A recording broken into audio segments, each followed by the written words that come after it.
So, hello and thanks first of all for having us. Even so, I have to say we from Comovus, the 3D printer manufacturer, we are still in the beginning of simulation of implants. Even so, we are starting to dig into where we see potentials and what we can do with it. And therefore, in the beginning, I want to just give a short overview of what we do, where we come from, and then give one or two application examples where we already got into contact, especially with SimQ and simulation of 3D printed implants and potentials, or we can see potentials. And just quickly, so Comovus itself was a spin-off of the Technical University of Munich, 2019, and then we were acquired by 3D Systems 2 years ago now. So it was the Comovus R1 and now the EXT220 MET. And it's a 3D printer meant for medical applications from the beginning on, so all the components which are in contact with the filament and the part, medical grade materials. And we have the principle, or the general principle is printing in clean room environment. So we have an ISO class 7 clean room filter at the top, and then a heated airflow, laminar airflow in which we print. So yeah, just a medical 3D printer from the beginning on. And it enables us, by the chamber going up to 250 degrees, to manufacture at the high performance polymers. So in general, PEEK as a gold standard polymer for medical implants. We also have PEG enhanced PEEKs with bicalcium phosphate and carbon fiber. PEG as an amorphous material, and then resorbables on the lower range of our temperature range. And then short body contact material, PPSU or Rudal. Just really quickly, applications are our main focus is where we're working on. So CMF is a big point, and the cranial implant, we submitted last year a 510K for it.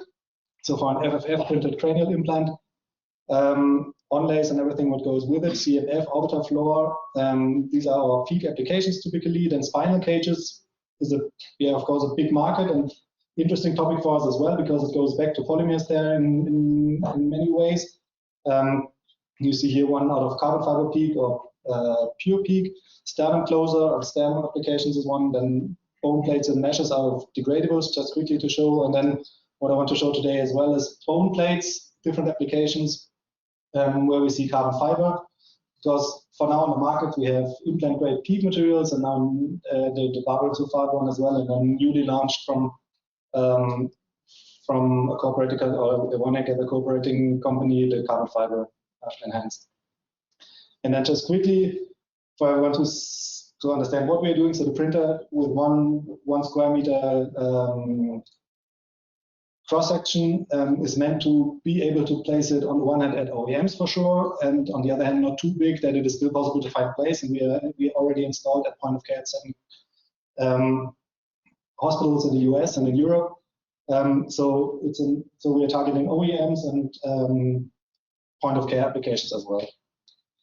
And then more with regard to this conference here, just two examples which we were working on and where we got in contact with SimQ, and that definitely helped us to start investigating simulation. And that's on the one hand 510K submission for the cranial implant as our main targeted application for now. FDA requested a lot of biodata because of this new manufacturing technology. So we had to go through the whole 10993, including implantation and everything. I think everything is obvious for you as audience here, but then of course focusing the mechanical testing, which was new for us, so adapting manufacturing processes for the whole scale of cranial implants which can come up, and we have an SML class. Finally, we included statical and dynamic testing, and this really was a lot of manpower and of course costs regarding testing, because if you look at our design envelope, which we spread out between thickness of the implant and size of the implant, then we have 3 classes, each of them 4 endpoints. So we have 12 endpoints to test finally. First to test them empirically with a cooperating bioengineering lab, then identifying the worst cases of each class, and then we went on with a more intense testing of the 3 worst cases. And that was exactly the case. We had to read in parallel during the submission, and we had questions from the FDA as well, then just to strengthen our arguments a bit, then we started to investigate simulation as well of these three final worst cases of the SML class. And you see it's in the end simplified skull-shaped like spherical test specimens, which we tested here, and then the worst case geometry from SML class. We simulated them based on a model where we provided the material specs based on 3D printed peak parts. And finally, we could show that, or we saw that with the model which we implemented that together with SimQ, the whole mechanical characteristic was the same compared to our empirical testing. It was a bit tricky for sure with the mechanical testing. Typically, we tested to the break, and when within the simulation we had to identify an endpoint or define an endpoint, and we used the beginning of plastic deformation. What is a good indicator for sure, but if you see the real testing of the good ductility of peak, of course, in the physical testing, we also saw that it is not directly a break then, that there was still some, so they were withstanding even more. So in the simulation, we stopped at the plastic deformation, and until then, we could overlay the curves really, really well. So we could set up an accurate simulation of 3D printed peak implants. And based on the analysis of the mechanical load case and the identification of the crucial design parameters was also something really helpful for us, because of course we had assumptions for the worst case hole pattern we use for implant geometries, and that for sure in the simulation when we really could see that what we already expected and what is some kind of clear, but if you have it proven as well by the simulation where we have to really the stress concentrations around the holes, and it also encouraged us continuing like this with all the especially the worst case hole patterns we used for our worst case geometries.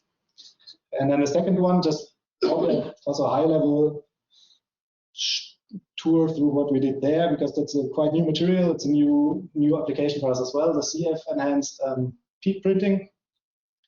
And there's application, we had mandibular implants, carbon fiber reinforced peak, and then PSI. And I think the story in general, of course, we can enhance the stiffness of pure compared to pure peak by including CF in the material. So there's a long short fiber filament now on the market, and we have the increased stiffness, but also radiolucency in the CT. What is the advantage of the material itself? And then we have additive manufacturing, that is always an advantage regarding patient-specific implants or the manufacturing of patient-specific implants. And when we look at FFF printing, yeah, the manufacturing technology which we provide, so depositing strut by strut. We also have, when we include carbon fibers, we have the possibility to even in strengths particular areas of the implant by adjusting the printing orientation. So everything that is printed in the XY plane in the cross-section of the implant, because of the orientation of the fibers, we get even an increased stiffness effect regarding these orientations. And then in combination with the complex biomechanical load case of the mandibular plates, this was an interesting application for us to dig into. So we work with 3 different mandibular fractures, so real cases, and then with a cooperating surgeon, he designed for us the patient-specific implants for it. We did this on the one hand, what was interesting, we did it on the segmented model, and we also did it on the statistical shape model, which was provided from SimQ, and both of them finally got really good results regarding the final fitting of the PSI implants, so that was interesting regarding implant design. What was also interesting for us regarding where it could go to, of course, on the one hand, if you combine the implant with the load case, adjusting the implant design itself, if you think about 3D printing in PSIs, it's one obvious thing where you can go, or where you could in one direction where we could go to. So automated plate design or plate optimization. What was also interesting and what we wanted to have a look into with this smaller study we did together with SimQ was to identify the stresses identify the load case and then identify the stresses in contact areas of the implant and the implant itself, then derive normal stresses in the implant to identify where are the critical regions of the implant. And then one first iteration we did here, when you see A to B, that we just arrange or rearrange the printing orientation in a way that we have it's different areas where stiffness could help. And then of course by adjusting or changing the whole stiffness of the implant, the load case is influenced, and then the resulting normal stresses in the reorientated implant or reprinted implant are resulting differently. Of course, this is a more complex thing than an iterative one, especially if you want to go in two directions and combine both. But it's just as an yeah, let's still call it high level. Show up to where I could go to or what we could achieve there already. And then just as last word, then we are finally able to manufacture still smaller mandibular plates, which really good mechanical behaviors. The whole thing has the potential as well to be implemented in point of care, because it was still easy and simple implant designs done by the surgeons directly with an easy support structure, which could be removed with just manual tools, which we provide as well. It's the same approach we have with the cranial implants. And in general, yeah, like I said, still not the absolute simulation expert, not at all. But yeah, especially with this partnership with SimQ, it's definitely quite interesting and a field with a lot of potential also for us, especially a bit more complex compared to isotropic materials, of course. But yeah, especially if we include carbon fiber and reinforcing additives in the implant in combination with the manufacturing technique and simulation, it shows a lot of potential and yeah, interesting research field for us as well. Thank you very much.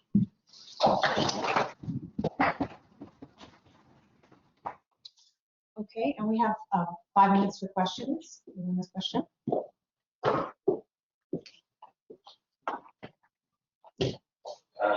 Am I right?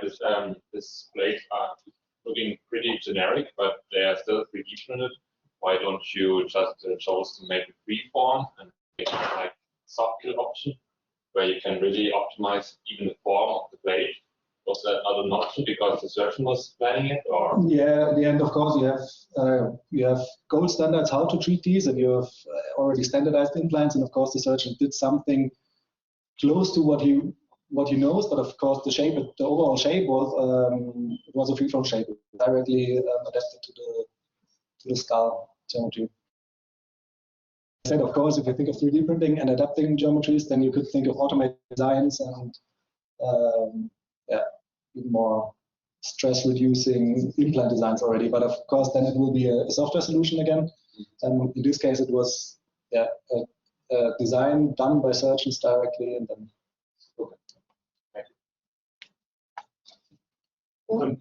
Did you observe any effects in the biomechanics using CF reinforced PEEK instead of titanium? So do you? Yeah, tricky, of course. So what we did finally is, of course, to some kind of compare it to titanium. We used the standard, or we tested the standard titanium plate and tried to adapt then the stiffness of our implant to the titanium behavior, and that's definitely doable. So we in this I do not have it in the slides now, but this was some kind of a side study which we did, and then of course we got slightly thicker in the design, but in the end we could match the stiffness curve perfectly. In the end, titanium was a bit more ductile, or was definitely more ductile in the end, because of course you get stiffer, but you also lose a bit of ductility of PEEK if you include carbon fiber. But that then in the end has to be endpoint testing, and the next step for us will also be, or what we are going to do now is to test the more cervical plates now against the ASTM norm, and then want to see if in general the biomechanical behavior of these plates performs sufficiently. But thinking about even making it better, that it is a bit more not as stiff, so that you like get some flex into your this is actually a good thing, I guess, to get a stimulus into the bone.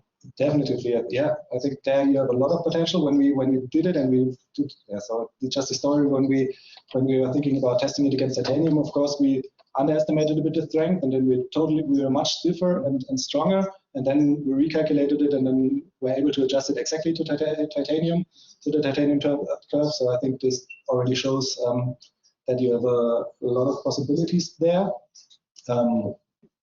we have to investigate. Yeah. That's a great question. Thank you very much.